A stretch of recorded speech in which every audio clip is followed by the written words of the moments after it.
of a new god. And this was that god in honor of him called Serapis. Now, it was really a composite deity, as you see here. Again, as I said, made up. It looked kind of dumb, don't it? But hey, you know, the Egyptians had to give him something to appease him. Okay? And as you see here, over here is the Greco-Roman version of Serapis, the painting. How do you know that's Serapis? By the cup on top of his head. Y'all see it? Now, what year are we talking here? Greco-Roman, 135 BCE. So this can't be Jesus. If he had existed, it can't be Jesus. You follow what I'm saying? This is the image that the Greeks made the Africans worship. Yeah, buddy.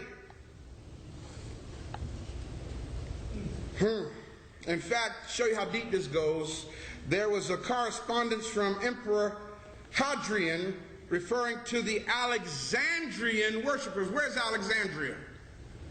Come on, talk to me. Where's Alexandria? In Egypt, Africa, right? Yes. The Alexandrian worshipers of Serapis calling themselves what? The bishops of Christ. Now that's deep. There was no Jesus. There was no Jesus. But yet these people refer to themselves as the bishops of Christ. And here's what he says. Egypt, which you commended to me, my dearest Sir Servianus, I have found to be wholly fickle and inconsistent. Putting down Egypt, okay. I can deal with that. And continually wafted about by every breath of fame, the worshippers of Serapis here are called what? Wait a minute.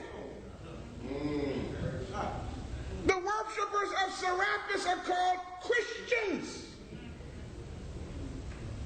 And those who are devoted to the god Serapis, I find, call themselves the bishops of Christ. Don't take my word for it, family. Go verify it. Just type this in right here on the internet. This whole thing will come up. Now, what does that mean?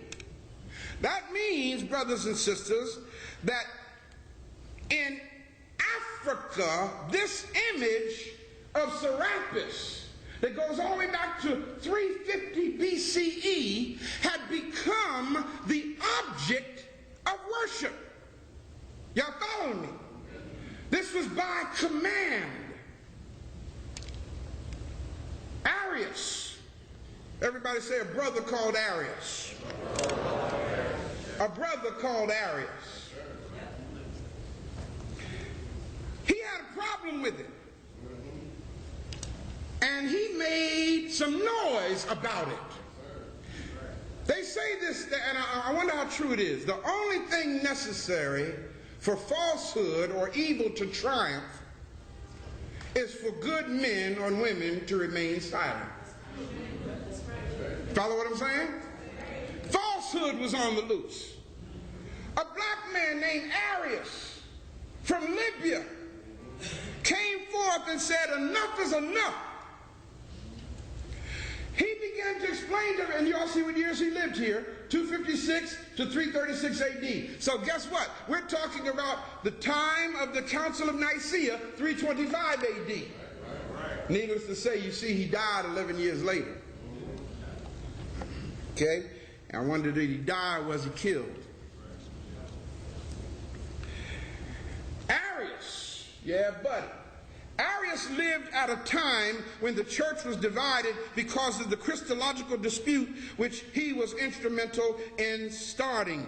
He taught that, and everybody write this down, Christus, C-H-R-I-S-T-U-S,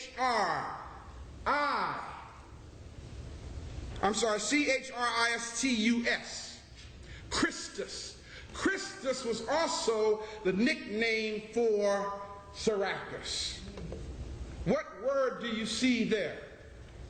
Christ, exactly. Not a Jesus, Serapis. And guess what, y'all? This was deep. this marble image right here, this is the newfangled version of Serapis. Okay, and they've used this bearded figure. This is now the image that they use for Jesus today. Okay, because Serapis, you know, I do in a few minutes show you the comparison. This marble bust of Serapis, which is in where? London Museum. Right now, as I'm talking to you, that's in the London Museum. You were there, did you see it? Yeah, that's what I'm saying. This is in the London Museum. Why haven't we been taught this? Why, y'all who grew up in the church all your life, why weren't you taught this? Why were not taught it? You can't teach it. Because it will cause the Christian church to shut down. Arius was making noise, man. He was telling everybody, this deity that y'all are worshiping,